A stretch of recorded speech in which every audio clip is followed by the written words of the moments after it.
நான் உலகத்தானை போல உலகத்திற்குரிய காரியங்களில் என்னை விற்று போடாதபடி, என்னை விட்டு கொடுக்காதபடி கர்த்தருக்காக வாழ்கிற வைராக்கியம் உடையவனாயிருப்பேன். அல்லேலூயா.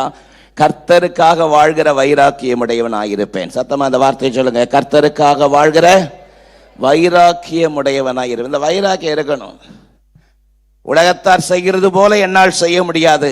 நான் இயேசுவின் இரத்தத்தாலே மீட்கப்பட்டவன். ஆமென். இந்த நினைப்பு, இந்த எண்ணம் ஒவ்வொரு வினாடியும் இருக்கணும். 1 கொரிந்தியர் 9:27 பவுல் சொல்லும் பொழுது, மற்றவர்களுக்கு பிரசங்கம் பண்ணுகிற நானே ஆகாதவனாய் போகாதபடி என் சரீரத்தை ஒடுக்கி கீழ்ப்படுத்துகிறேன். என் சரீரத்தை ஒடுக்கி கீழ்ப்படுத்துகிறேன். வாயத்திலிருந்து சத்தமா அந்த வார்த்தை சொல்லுங்க. என் சரீரத்தை ஒடுக்கி கீழ்ப்படுத்துகிறேன். ஹல்லேலூயா. நம்ம தான் இந்த சரீரத்தை ஒடுக்கி கொண்டு உட்கார வைக்கணும். ஆமென். மனதை கொண்டு வந்து நிறுத்தணும்.